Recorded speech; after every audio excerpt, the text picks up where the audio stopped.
الرحيم الحمد لله رب العالمين والصلاة والسلام على سيدنا محمد وعلى آله وصحبه أجمعين أما بعد நாங்கள் தொடராக இந்த நோய் சம்பந்தமாக பார்த்து கொண்டு வரோம். அதில் போன கிழமை நாங்கள் பார்த்தோம், எங்களுடைய இஸ்லாம் சொல்லுது உங்களுக்கு நோய்வாய்ப்பட்டால் நீங்கள் மருத்துவம் செய்யுங்க. இப்போ சஹாபாக்கள் நபிகள் நாயகம் ஸல்லல்லாஹு அலைஹி வஸல்லம் அவங்க இந்த நோய் வந்த நேரத்தில் எப்படி மருத்துவம் செஞ்சாங்க என்ற விஷயத்தை நாங்கள் போன கிழமை நாங்கள் பார்த்தோம். தவக்கல்து அலல்லாஹ் தான், நாங்கள் எல்லாரும் அல்லாஹ் ஈமான் கொண்டு இருக்கிறோம். நிச்சயமாக நோயை தந்தவன் அல்லாஹ் அதை குணப்படுத்துவான்.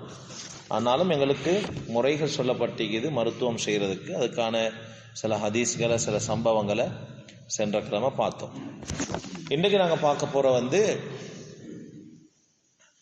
இஸ்லாம் கூறும் மருத்துவம்.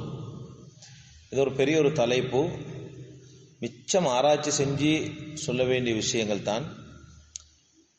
எங்களோட மக்களுக்கு இப்போ கொஞ்சம் ஷார்ட்டாக சொன்னால் தானே அது விருப்பம். இப்போ நாங்கள் வீடியோ ஒன்று பார்க்குற நேரம் பெரிய வீடியோண்டா அதை பார்க்கறல, சின்ன ஷார்ட் வீடியோன்னா டக்குன்னு பார்க்குறேன்.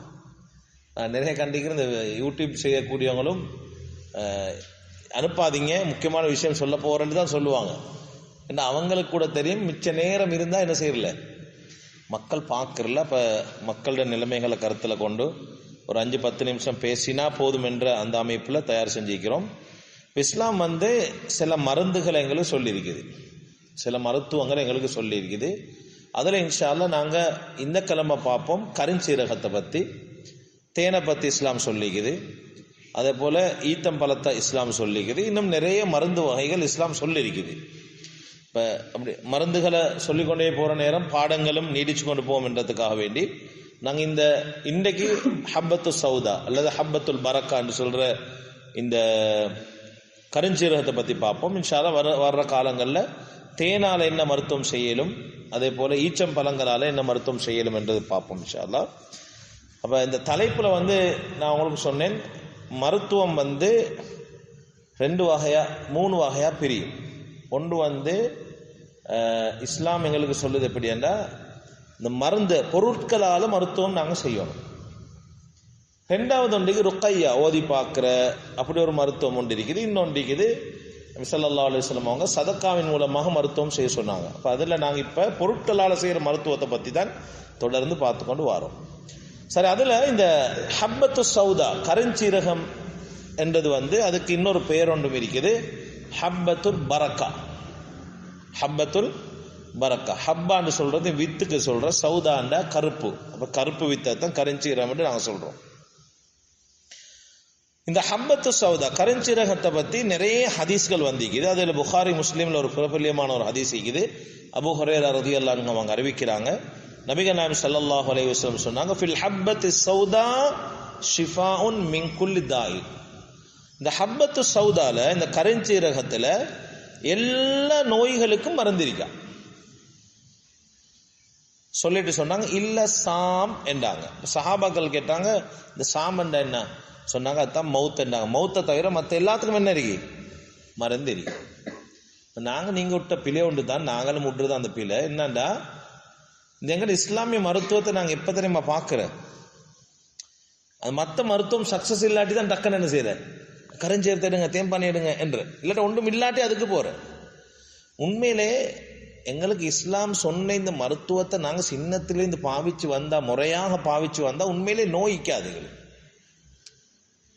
நாங்கள் வீட்டிலையும் சொல்லிக் கொள்றதா, இந்த பிள்ளைகளுக்கு எப்படி சாப்பிடணும் என்றதையும் நாங்கள் சொல்லிக் கொடுக்கணும். அப்படி சொல்லிக் கொடுத்தா முக்காவாசி நோய் இல்லாமல் போகும் பிள்ளைகளுக்கு. உணவே மருந்தாக்கினால் முக்காவாசி நோய் என்ன செய்யும், இல்லாமல் போகும். அது எப்படி உட்கார்ந்து சாப்பிட்றது, மென்று சாப்பிட்றது, தண்ணி எப்படி முறையாக குடிக்கிறது. இப்போ நாங்கள்லாம் அதுக்கு பழக்கப்பட இல்லை. பெரிய ஒரு பிழை ஒன்று விட்டுட்டோம். இந்த மென்று சாப்பிட்றது, தண்ணி மிடராக குடிக்கிறது, கொஞ்சம் சாப்பிட்றது, அளவாக சாப்பிட்றது, இதெல்லாம் நாங்கள் என்ன செஞ்சிட்டோம், விட்டத்தால தான் எங்கள் எல்லாத்துக்கும் நோய் வர ஆரம்பிச்சிட்டு. அதனால் வீடுகளில் பிள்ளைகளுக்கு இந்த எப்படி சாப்பிட்றத பழக்கி கொடுங்க.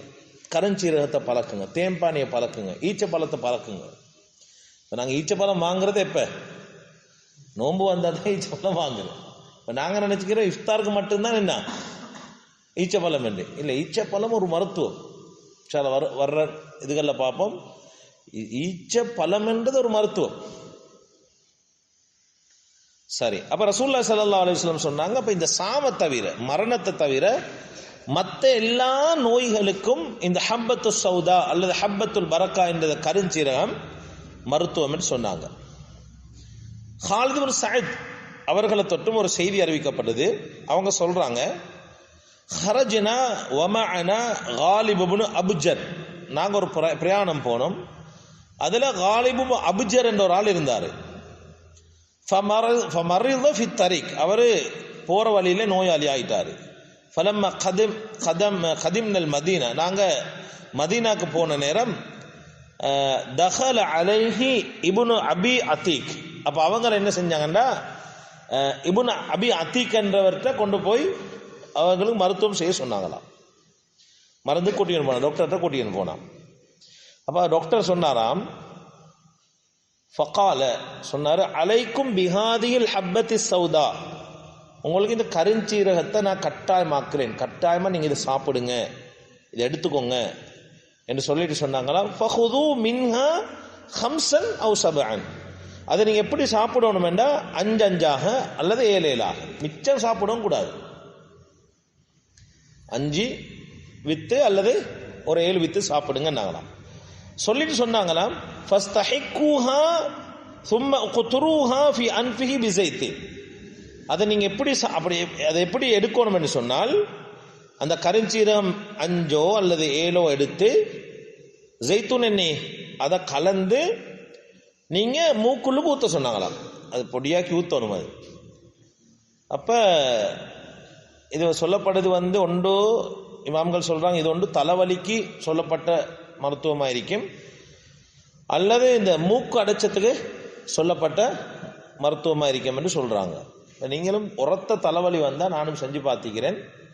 ஒரு கருஞ்சீரை ஒரு பொடி ஒன்று எடுத்து ஆயில் புடவில் போட்டு நல்லா நசுக்கணும். நல்லா நசுக்கி அந்த அந்த சூடு தண்ணீரத்துக்கு முன்னால் மூக்கில் எடுத்து இழுத்து பாருங்க பார்ப்போம், அதில் மருத்துவமே டக்குன்னு தலைவலி குணமாகும். இன்ஷா அல்லாஹ் நம்பிக்கையோடு செஞ்சு பாருங்க. இப்னு ஹஜர் அவங்க ஃபத்ஹுல் பாரியில் சொல்கிறாங்க, கருஞ்சீரகம் சில நோய்களுக்கு தனியாக பாவிக்கணும், கருஞ்சீரகம் சில நோய்களுக்கு சில மருந்துகளோடு சேர்த்து பாவிக்கணும். தேனோட சில பூண்டு வெள்ளைப்பூடு இதுகளோட சேர்ந்து நீங்கள் பாவிக்கணும். அதை நீங்கள் அந்த என்னென்னத்தோட பாவிச்சா பிரயோசனம் அளிக்கும், என்னென்ன நோய்க்குன்றதை நீங்கள் விளங்கி அதை தெரிஞ்சு அதை பயன்படுத்துங்க என்றாங்க. இப்னு கைம் அல் ஜௌஸ் ரஹ்மத்துல்லாஹி அவங்க ஜாதுல் மஆத் என்ற கிதாபில் சொல்கிறாங்க, அல் ஹப்பத்து சௌதா நாஃபிஅத்தும் மினல் அம்ராதில் பாரிதா, இந்த கருஞ்சீரமிக்கு தானே இது சளி நோய்க்கு மிச்சம் பிரயோசனம் அளிக்குமா. சளி உள்ளவங்க இது சாப்பிடும். வத்துஸ்தஅமலு முஃப்ரதத்தன் அவ் முரக்கபத்தன், ஒன்று அது தனியாக சாப்பிடுவோம் மேலும், அல்லது இன்னொன்று தேனோட ஏதாவது ஒன்று போட்டு சாப்பிடுவோம் மேலும் சொல்கிறாங்க. வலஹா தஅசீருன் அஜீபுன் ஃபி ஷிஃபாஇ, அது இந்த ஹப்பத்து சௌதா அந்த கருஞ்சீரத்துக்கு ஒரு பெரிய ஒரு அசரா தொண்டு இருக்குதான் சாப்பிட்டா. இதஸ்துமினத் அலல் வஜ்ஹி சஹி, அது முறையாக நாங்கள் கையாளணும். சும்மா அள்ளி தின்றதும் இல்லை, டைம் விளங்காமல் தின்றதும் இல்லை. சொல்லுவாங்க, எலும்பினோன்னா கருஞ்சீரம் சாப்பிடுங்க, தூங்கக்கொள்ளும் என்ன செய்யுங்க, கருஞ்சீரம் சாப்பிடுங்க. அப்படியே அந்த முறைகளை கையாண்டு தான் அந்த கருஞ்சீரகத்தை சாப்பிட்டா சளி சம்பந்தமான நோய்களுக்கு ஒரு மருத்துவம் என்று இப்னு கைம் அல் ஜௌஸ் ரஹ்மத்துல்லாஹி அவங்க சொல்கிறாங்க. சில மருத்துவர்கள் எங்களுக்கு இந்த கருஞ்சீரகத்தை பற்றி சில குறிப்புகள் தந்திருக்கிறாங்க. அதில் நீங்கள் தேடி பாருங்கள், யாருமே டாக்டர்ஸ் மாதிரி யாருமே கருஞ்சீரகத்தை வானம் என்று சொல்கிறதில்ல, பாவிக்க வானம் என்று சொல்கிறதில்ல. எல்லாரும் அதை பாவிக்க தான் சொல்லுவாங்க. பொதுவாக இந்த ஆங்கில வைத்தியர்கள் அதை சொல்லாட்டியும் இந்த யூனானி மருத்துவர்கள் அதை கட்டாயப்படுத்துவாங்க, கட்டாயம் பாவிங்கன்னுவாங்க. நல்ல ஒரு சாமன் அது, சிங்களாக்களும் பாவிக்கிற, அதில் எண்ணெய் மீக்கி இன்ஷா அல்லாஹ் வாங்கி வைங்க. ஒன்று அதில் மருத்துவம் மீக்குது, இன்னொன்றைக்கு சுன்னத் ரசூலுல்லாஹி ஸல்லல்லாஹு அலைஹி வஸல்லம் அவங்களோட ஒன்றும் மருத்துவம் இருக்குது, அது நம்பிக்கையோடு செஞ்சால் அல்லாஹ்வுடைய ஏற்பாடை கொண்டு குணமாகும். இன்னொன்று இருக்குது, நபிகள் நாயகம் ஸல்லல்லாஹு அலைஹி வஸல்லம் அவங்க அதை எங்களுக்கு சாப்பிட்றதுக்கு உத்தரவிட்டிருக்காங்க. சாப்பிடுங்க அப்போ அதில் மருத்துவம் ஒரு சுன்னத்தும் தான். தாய்ப்பால் சுரக்காதவங்க அவங்க என்னது கருஞ்சீரகத்தை கொஞ்சம் ஒரு புடி ஒன்று எடுத்து இந்த பனை வெல்லம் என்ற நான் நினைக்கிறேன் இந்த கருப்பெட்டியாக இருக்கு. பனை வெல்லம் கருப்பெட்டி பனங்கல் கண்டோ சில சில சாமங்கள் அந்த சொன்னத்துக்கு சரி அது அப்படி சொன்னால் தான் தெரியும் இல்லையா. பனங்கல் கண்டு அதோடு சேர்த்து சாப்பிட்டா தாய்மார்களுக்கு பால் சுரக்கும். சில தாய்களுக்கு பால் சுரக்கிற குறவு அவங்க இதை பயன்படுத்திடு. இந்த மூக்கடைப்புக்கு சில மருத்துவர்கள் சொல்கிறாங்க இந்த கருஞ்சீரகத்தை ஒரு புடி ஒன்று எடுத்து ஒரு 50 மில்லி கொக்கனட் ஆயிலை போட்டு கொஞ்சம் சூடாக்கணுமா. சூடாக்கி அது ஆறுனத்துக்கு பிறகு எந்த மூக்கு அடைப்பாக இருக்குதோ அந்த மூக்கு துவாரத்துக்கு நீங்கள் அந்த 2 டொட் அனுப்பினீங்கன்னா என்னவாகும், மூக்கடைப்பு இல்லாமல் போகும். சில தலைவலிக்கும் அது ஒரு குணமாகும். இப்போ சில நோய்களுக்கு சளி வந்தால் ட்ராப்ஸ் தருவாங்களே, அதில் உள்ள நம்பிக்கை எங்களுக்கு இதில் இல்லையே. அதை நாங்கள் டைம் அடித்து பாவிக்கிறோம், 8 ஹவருக்கு ஒருக்கா பாவிக்கிறோம். செஞ்சு பார்ப்போம் இன்ஷா அல்லாஹ். அல்லாஹ் இதில் குணங்களை வச்சிருப்பான்.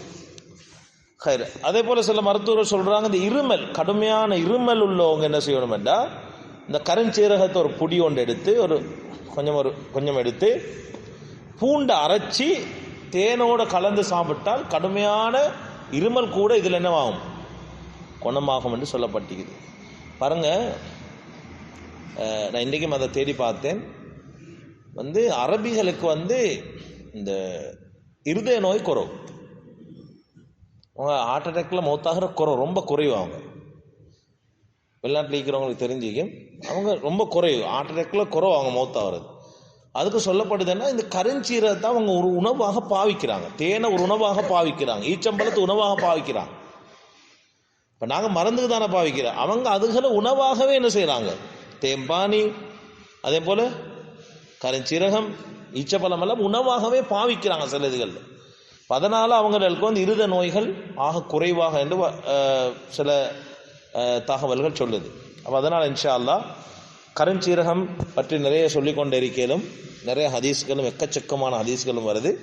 முக்கியமாக நாங்கள் விளங்கிக் கொள்ளணும், கருஞ்சீரகம் என்பது ஒரு பக்கம் ஒரு மருத்துவம், இன்னொரு பக்கம் நபிகள் நாயகம் ஸல்லல்லாஹு அலைஹி வஸல்லம் அவர்களுடைய சுன்னா.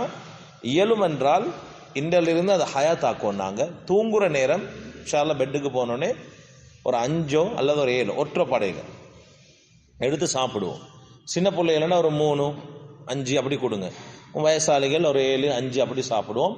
காலையில் எலும்பினொன்னையும் என்ன செய்யணும், கருஞ்சீரகத்தை கொண்டு எங்களோட உணவை நாங்கள் ஆரம்பிச்சிட்டோம் என்றால் அது ஒரு பரக்கத்தான சாப்பாடாகவும் இருக்கும், உடலுக்கு ஒரு தெம்பையும் ஏற்படுத்தும். ஹேர் இன்ஷா அல்லாஹ் அடுத்த வாரம் இன்ஷா அல்லாஹ் உசுரோடு இருந்தால் நாங்கள் இன்ஷா அல்லாஹ் தேம்பானியுடைய சப்ஜெக்டை பார்ப்போம்.